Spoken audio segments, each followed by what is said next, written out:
আমার সামনে সবার মিলাইয়া মাছে লাউ আর লাউ ইয়া আর ইয়া খাও শাক কাটছে আর এই জায়গা সব কি কারণে মারছে? জানি না কয়জন মিলে মারছে? মানে যখন মারছে তখন আপনার স্বামী কোন জায়গাতে আসলো, বাড়িতে না বাড়ি থেকে রাশন আইছে মানে কি কারণে মারছে এটা জানেননি? মানে তার সাথে কোনো শত্রুতা আমি আসলো বা আমরা কাটুং বাজারে একটা পূজা বিসর্জন করেছিলাম।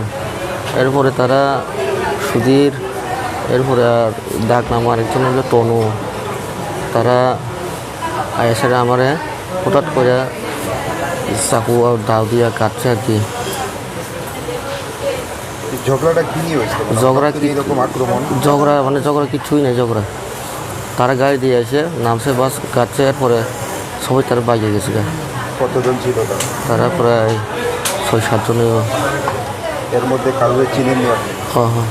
পুলিশে জানাইছেন বিষয়টা? পুলিশ তো স্যার আমি তো কালকে আসলাম, এই হয়েছে। কি দিয়ে আঘাত করছে আপনার? তারা একটা পুকুরি আর দাও, অনেক কিছু তার কাছেই আছে। দাঁড় একটা জিনিস আছে, দাওর মতন অনেকটা আছে। পরে হাসপাতালে কে আনছে? হাসপাতালে খুলনা গেছি, এরপরে তারা রেফার দিয়েছে জীবিত আর কি।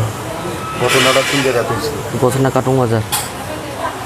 এখন তো এলাকার বিধায়ক না আপনারও দেখতে পাইছে, উনি মানে কি আশ্বাস পাইছেন ওনার কাছ থেকে? স্যার আশ্বাস দিচ্ছে যে যারা আমারে তারা যে আক্রমণ করছে হেরা যে শাস্তি, সুস্থ তদন্ত এবং শাস্তি চাই আর কি। স্যার বিধায়কের কাছ থেকে কোনো ধরনের সহযোগিতা বা আর্থিক সহযোগিতা পাইছে? স্যার কি ওষুধ ব্যবস্থা করে গেছে। নামটা কি আপনার? সঞ্জীব দেববর্মা। বয়স কত? বয়স 30। বাড়ি কৃষ্ণকান্ত পাড়া। কিসের দোকান আপনার? হ্যাঁ, দোকান কিসের? দোকান নাই স্যার আমার বাবাকে দোকান দিতে আমি এমনি বাড়িতেই কৃষি কাজই করি। এই ঘটনার পেছনে কি কোনো রাজনৈতিক মানে বিষয় আছে? না।